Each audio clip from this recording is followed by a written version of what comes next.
Kile ne kungalia ke munyu mbokoronete akurenyete yini ke ganu pale andanyone nyokasiko kalia ndanyonguno nontele nyokaram. I've never seen so many guns in my whole life. It's crazy here, man. Can't imagine the stress of living in this place. But the people seem friendly, so we're excited to make some friends.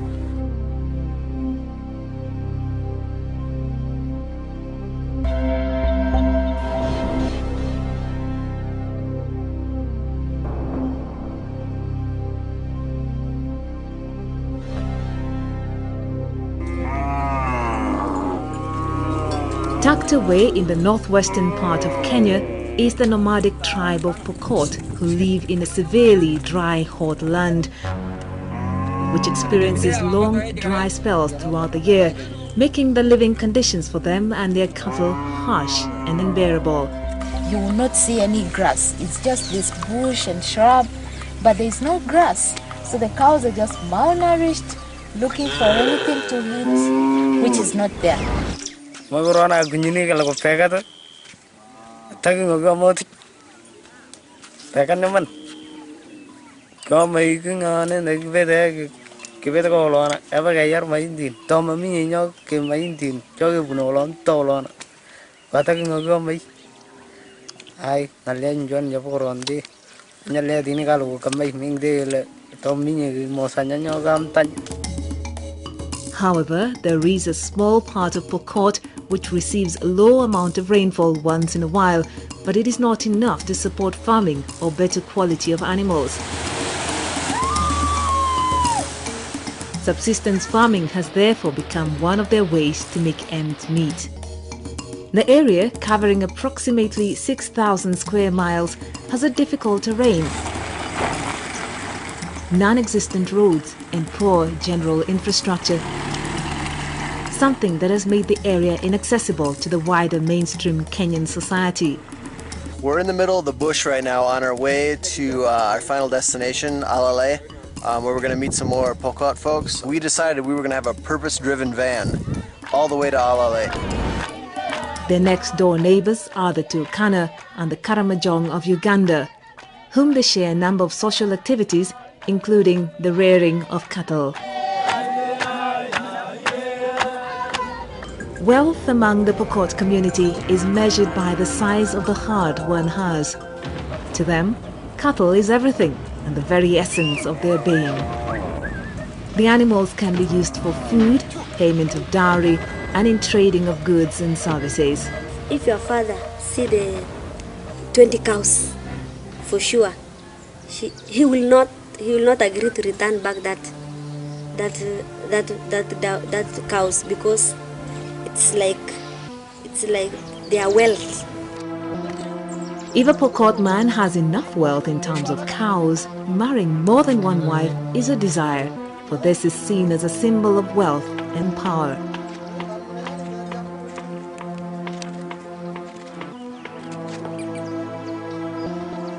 Pokot diet primarily consists of milk and porridge made from wild fruits boiled with a mixture of milk and blood, which provides rich nutrients and iron.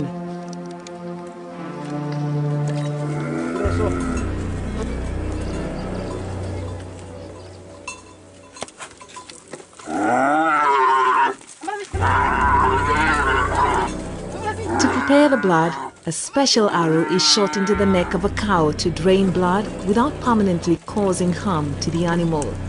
This blood can be drunk if the cows are underfed and not producing milk due to the inhospitable climatic conditions.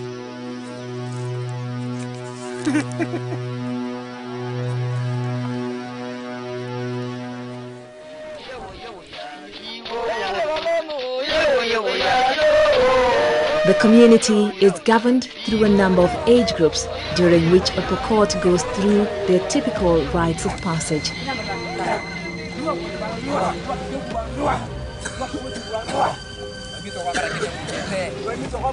Between the ages of 15 and 20, boys here pass through a special ceremony called Sapana. Sapana is a ceremony that graduates boys into manhood. This entails slaughtering an animal and covering the initiate in the animal's intestines and feces. Nathan Roberts underwent this rite of passage in order to gain community standing in the Pokot tribe. I've also decided to become a Pokot so that I can serve them as one of their own, from the outside, but also attempting to be on the inside as much as possible. You can say something and these guys will listen because they know you are one of them and you are up to something good for the community.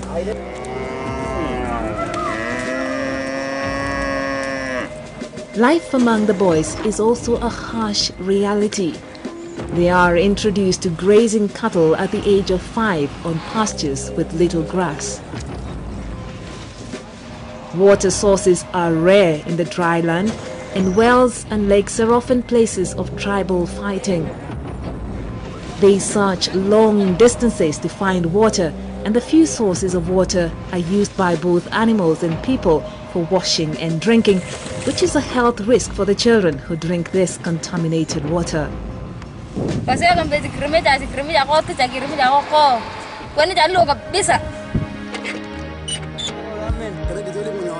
They are also introduced to the process of handling guns at around 15 years of age, and thereafter considered as protectors of the community and livestock against frequent armed attacks by tribal enemies who have made stealing cattle their way of life.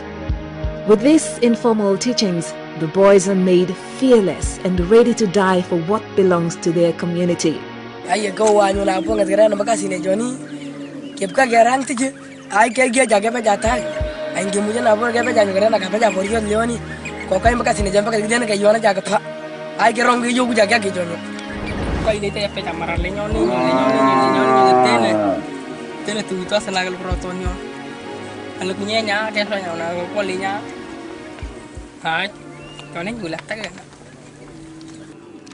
The safety of childhood is traded in for a life of defending against those who come to steal and destroy property.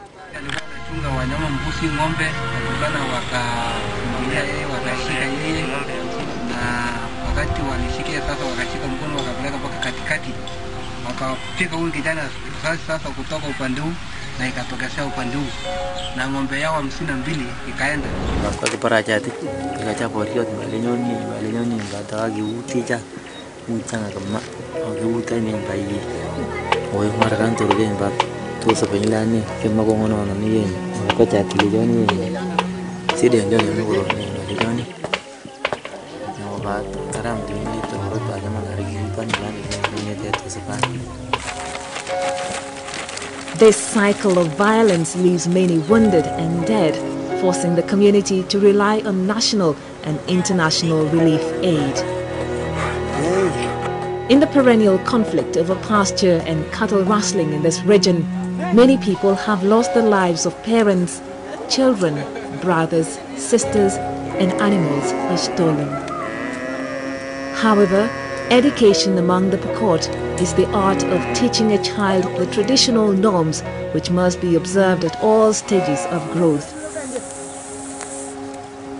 At the age of 8 to 12 years old, the girl is set to go through what every woman is said to cherish most: female genital mutilation. When you will not get circumcised, you will get married, but after 2 years they will just chase you back to home, and then even if you are old, they will still circumcise you. Female genital mutilation is a process marred with grave consequences of healing disorders, high risk of contracting HIV infection, forced and early marriages, among others.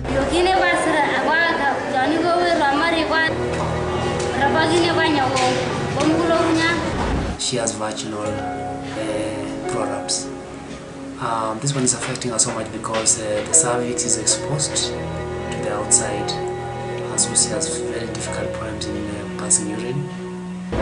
We girls in our community, we are being oppressed so much, where we don't have right to say it, we don't have right to choose for our own husbands.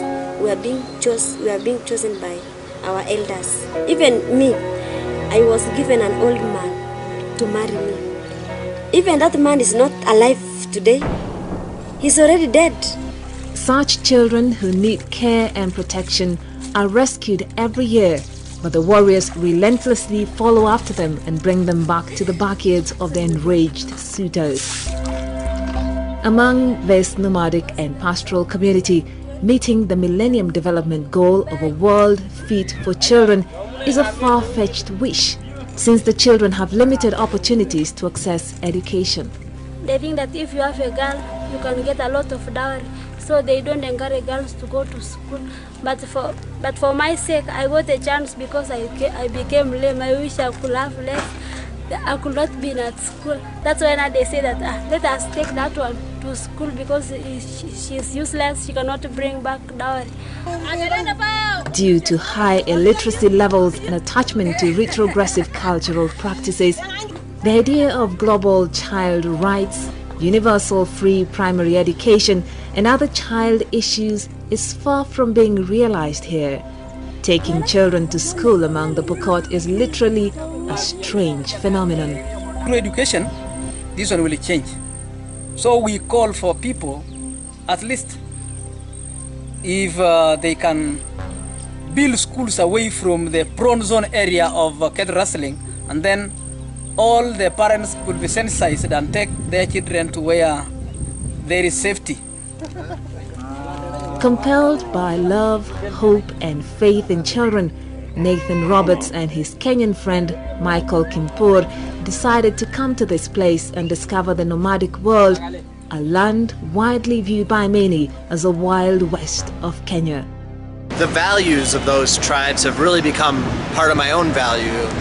Their love for one another, their self-sacrificing nature, the hospitality, and they're willing to give anything in order to protect their children and make a better life for those that they love. Among the Pokot, children die, especially children under 5 years. They die of diseases such as malaria or diarrhea, maybe cholera. Very diseases that even are not even issues in the modern world. But that is the reality. There are no hospitals, there are no roads. Things are just so hard to understand why people should live life like that. We are walking, we are walking. We are walking in the light of God. Light of God. They are quite optimistic and confident that the future of this people will be blessed by the work they hope to achieve.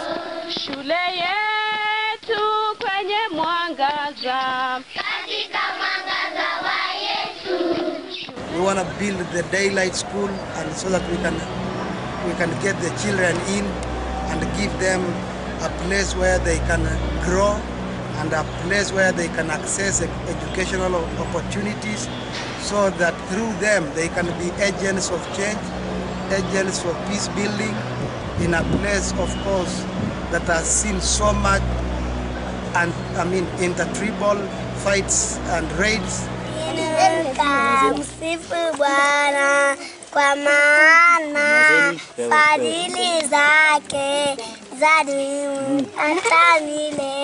For the renewal of hope and justice, they will come through changing the system of social oppression and poverty which hold these youth down. Daylight Center Vision is a center driven by passion to provide formal education to children of all nomadic tribes in the region, removing them from the world of violence, poverty, and placing them in a school of safety and opportunity. Like a butterfly. Fly, fly, fly. Fly, fly, fly. The kind of initiative to put some schools up, to put some medical centers, to put up churches, because it is the church that can change somebody spiritually and also in mind and physically. So with that, it will make the Pokot also recognize that Karamojans are their friends and their brothers and sisters. The Turkanas are their brothers and sisters. So it is the word of God that will bring them together. Otherwise, without the word of God, they cannot. They will just face each other as an animal, and they will be killing each other like that. And it is on this premise that Daylight Center seeks to become a place of peace for all children, hence preparing leaders who will transform their own culture with the good news of hope, faith, and love.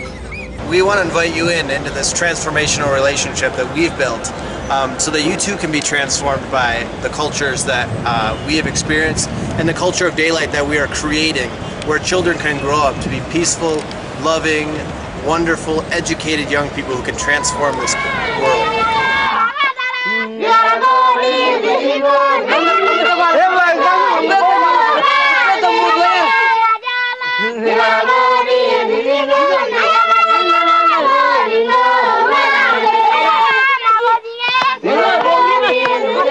Ay,